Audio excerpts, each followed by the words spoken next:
Hi guys, and welcome back to Reed's Readers with your host, Clinton Reed Britton. And by the title of this video, y'all know it's the awards time. Y'all know I do an awards every year. Doing it for a couple years now. Sometimes the awards are different, sometimes they're the same. I'm gonna probably next year be a little bit more organized, but I'm happy to say that I am very organized this year. I have 23 awards to award to books in 2023. Yes. Okay, so last year I had a rule when I made my awards. They could not be on my favorites of the year list. But then some of the awards didn't feel right when I gave them, because it's not the true answer. So this year, fuck it, they're here. I tried not to answer these with the same answers and stuff like that. Some of them are very similar, some of them are not. Yeah. Okay, so some of these awards have books attached to them. Some of them are just people, genres. Some I don't own the books, so I'll just mention that I don't own it, which is probably just number one, and then number 22 we got there. Don't really own those, so but I have my stacky poo over here. Let's just get into this. And I hope I organized this in the best way possible. I could have maneuvered some around, but I kind of liked how I did it, so I hope you guys like it. But let's just get into this. So, award number one goes to the smallest book I read, which is a tie between two ebooks that I got on, that I read on Kindle. The first one being Pecan Pie by Wes Green, which was basically a army dude coming to town, meeting a guy, or coming home. I don't remember which one's which. Really cute. I do believe Pecan Pie was the one with the grandmother. Or was that Pumpkin? Either way, really cute. Very interested in reading more Wes Green, and I would love West Green, if you're hearing this, I would love apple pie, pecan pie, and pumpkin pie in a bind up. That would be amazing to own physically, just saying. And then the other one I read this month in December, but that was Christmas Bottom by Keegan Kennedy. Both of these short stories were 27 pages. So, shortest thing I read. Christmas Bottom started out like it was going to have a Christmas Carol moment with with names and stuff like that. Main character falls asleep. Coworker breaks into his house, puts himself in a box in nothing but a jockstrap and tied up hog style and gagged. And then lets his coworker use him all night, and they become a thing. It was really spicy and really cute. So now on the flip side of that, award number two goes to the longest book I read. You would think it would be this behemoth, but it's not by a few pages.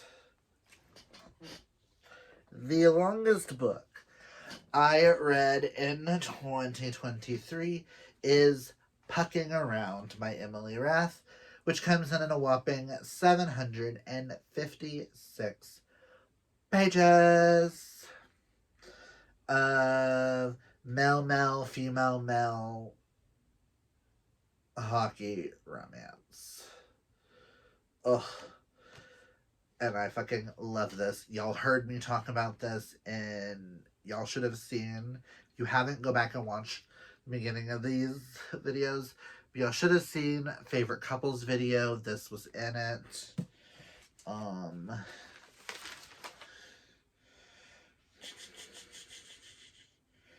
Yeah, they were in just the fave couples. I won't talk anymore on this because you'll get an earful out of it in my faves list. So, okay, next award goes to my favorite cover of the year, and that is like most beautiful cover, most beautiful book, outside presenting. And I couldn't not mention this. I didn't actually read this physically. I read it via audiobook because I didn't want to damage it. But we have the Illumicrate edition of Empire of the Vampire, which is just one of the most stunning books we have in this house. So I couldn't not give it to it. It almost went to Illumicrate's version of Book of Night. I have a thing for white books. Okay. Next is my favorite adaptation of the year. Now, I try to do this every year because we get a lot of books to movie adaptations. I am filming this early, so the Percy Jackson has not come out. TV show has not come out yet, so that will probably be, I'm going to include that for next year if that ends up being my favorite adaptation. But, and no, the answer is not Heartstopper.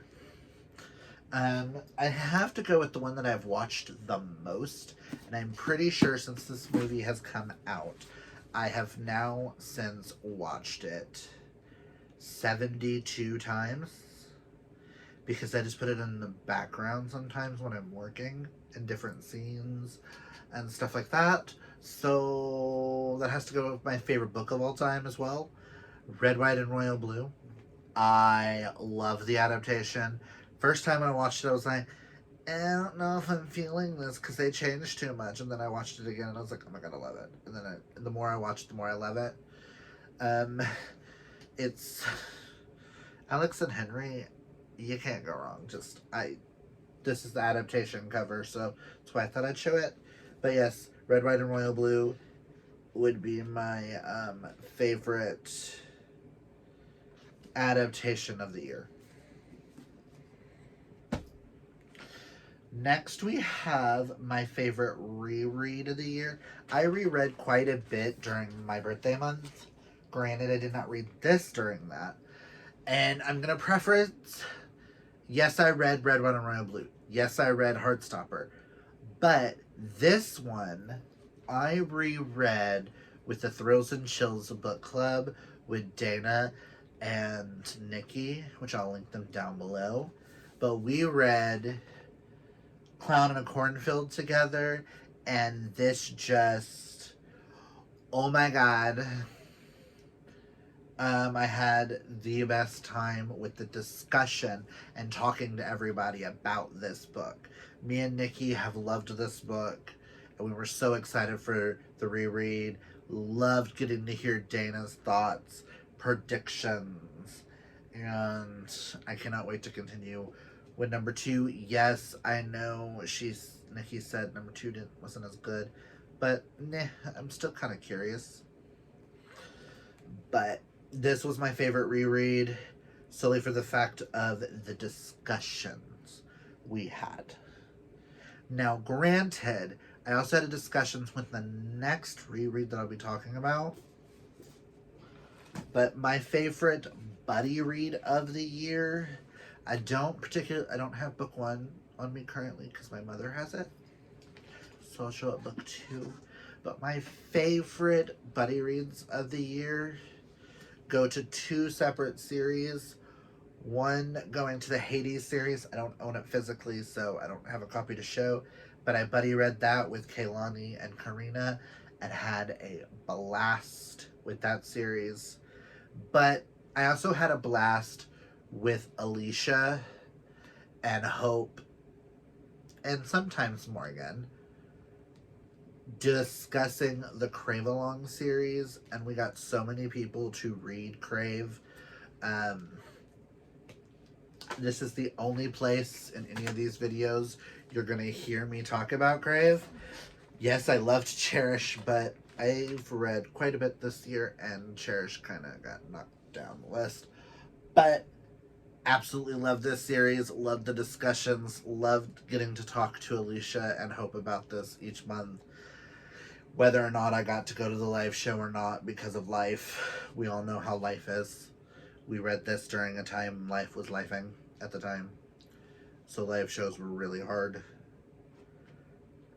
But I'm excited. That's why this is getting this award, because I wanted to talk about Crave somewhere. Now, am I gonna continue on with the spin-off series now that there's a little bit of fuckery going around? To be determined.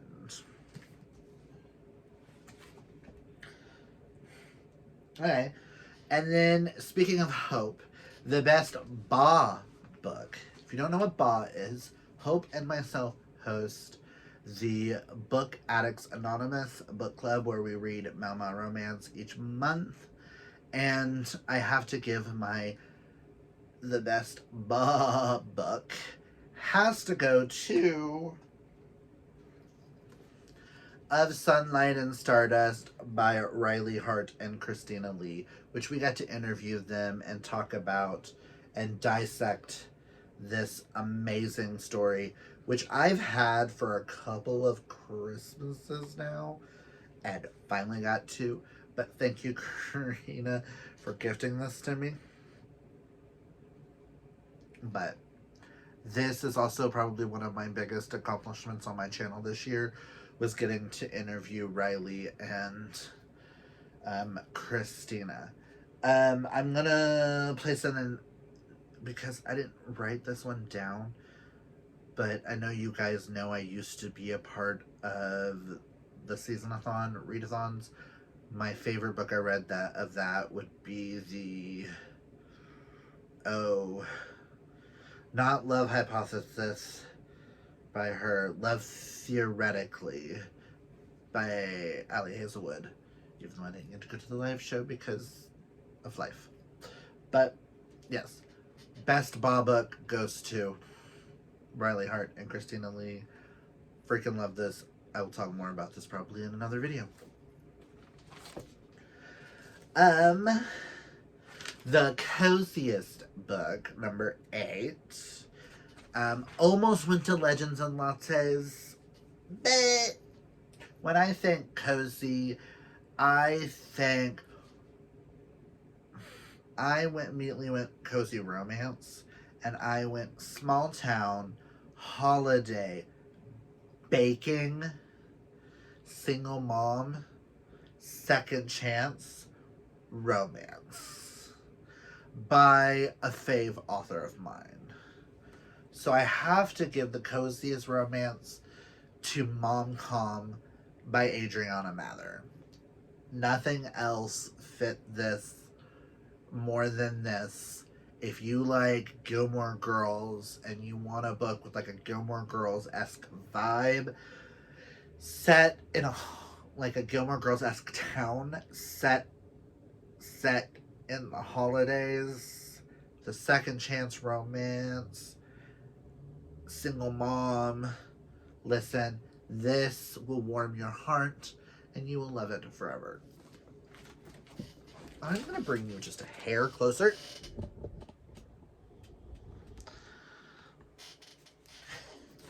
Ooh. There we go. Next goes to the coolest concept of the year. I made up this category solely for the fact that I wanted to talk about this.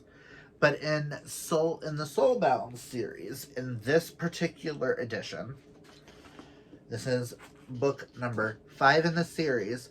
This is really not a spoiler because I'm not going to give away the whole plot of the story.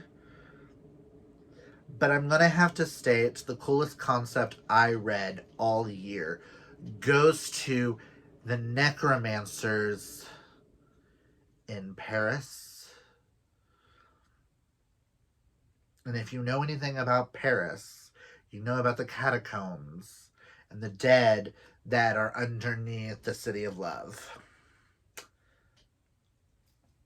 necromancers in Paris, and that's all I'm gonna say. Fucking read this series if you haven't, because that is one of the coolest concepts I think I have ever read in a book before.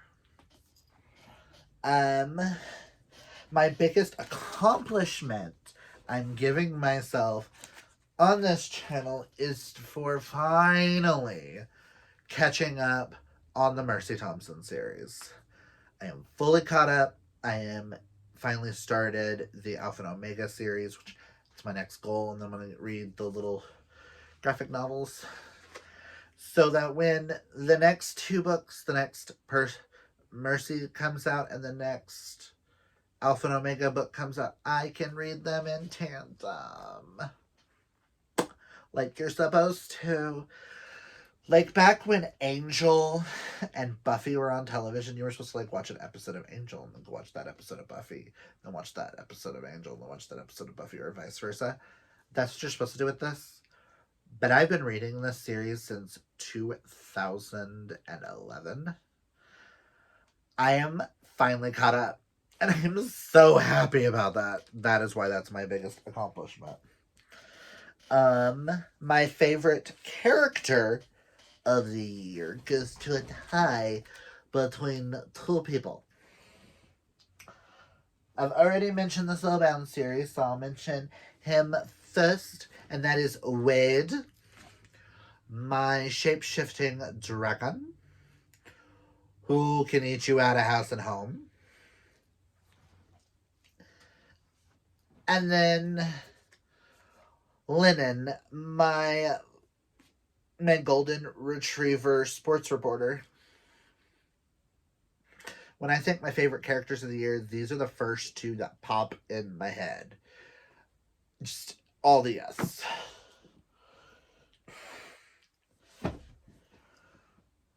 Ooh, and they all fell. I thought that was going to happen. Okay, so next goes to my most surprising. I was going to say most surprising book, but I found out it's an author, not a book. So I have one of their books. But if y'all know me and have been on this channel for a minute, y'all know that Megan Brandy has, in the last couple of months, taken over this channel. And I don't know why. I have now read 4 of her books, which you will see in a future video, that one of my concepts for 2024 is I would like to finish her complete backlist. Tempting Little Thief and Say You Swear being my favorites so far. Megan Brandy has now, I have become a Megan Brandy stan account here. I don't know if she can do any wrong. Okay, well, she can.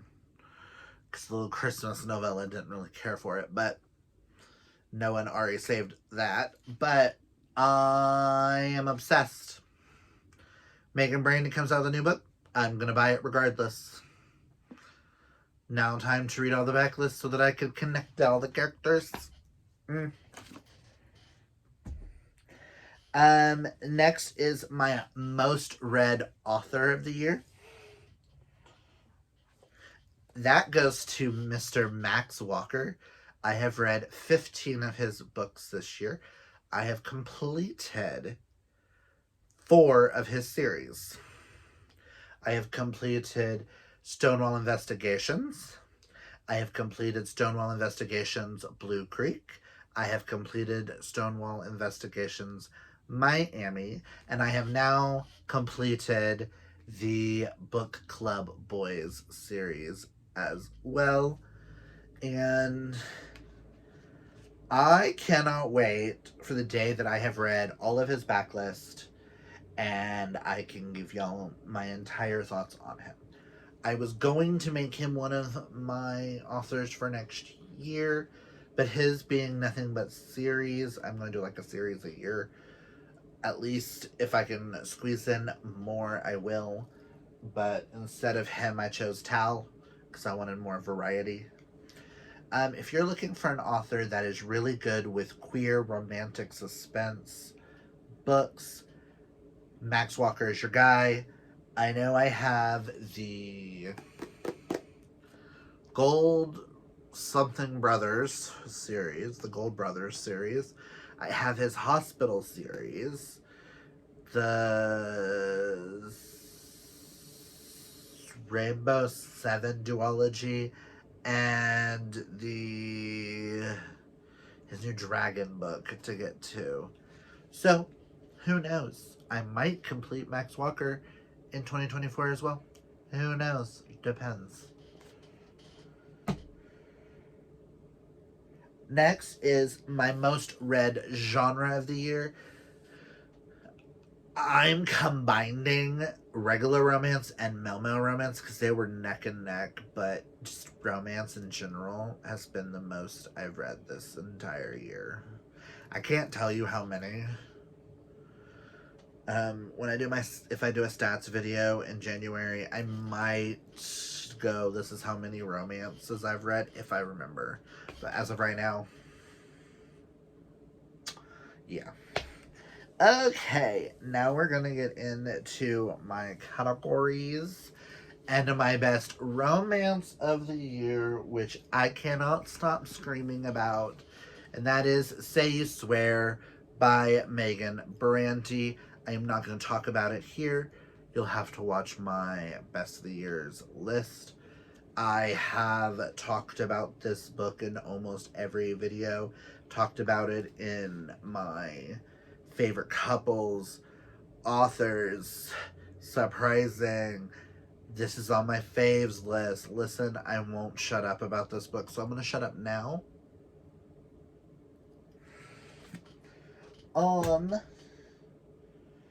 Next is my best Mel romance of the year. Goes to Gravity by Tal Bauer. Follows Bryson Hunter, and I know I talked about them in the favorite couples of the year list, but Tal Bauer did an amazing job with some hockey romance. I might dive into some more hockey romance in 2024 because I'm craving me some more hockey men. Just, oh.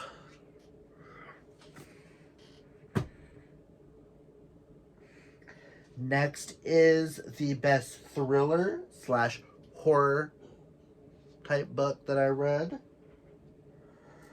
in 2023. And that goes to the Southern Book Club's Guide to Slaying Vampires by Grady Hendrix. This is about a book club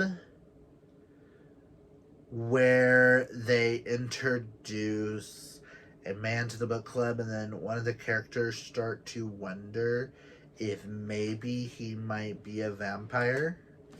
So she gets the rest of the group together to kill him, to save the town. That was a very horrible description, but this book gave me nightmares. I know why people don't like it. This book works for some people and doesn't work for others, but no, it gave me nightmares. Next is the best graphic novels or manga that I've read this year. I have not read this particular edition yet, but I am on number 7 of Death Note, but I want to mention Death Note here because Death Note has taken over one of my personalities.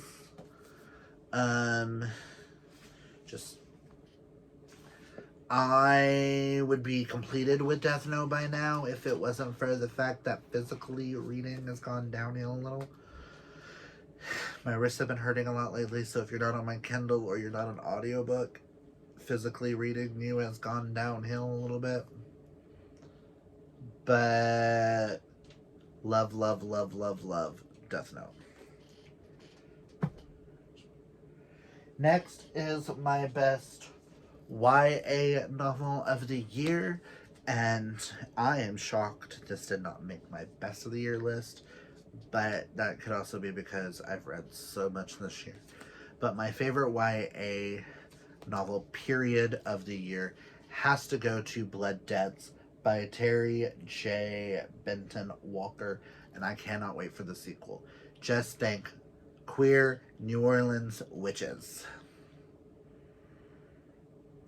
This twists and turns and just fuckery about, and it was amazing.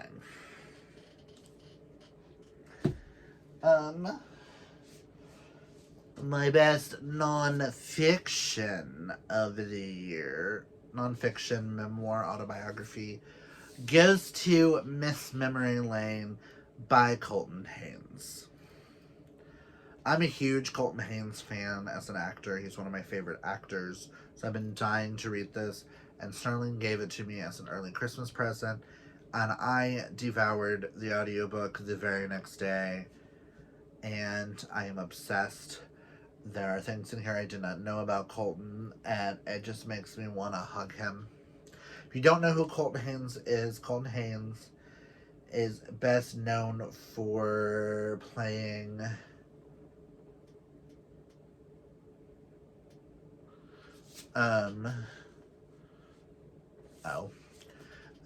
best known for playing Jackson on Teen Wolf and Red Arrow in Green Arrow. Love it. And my best fantasy of the year goes to A Dark and Hollow Star by Ashley Shuttleworth, which I still need to continue the series. Fantasy has been hit or miss for me this year.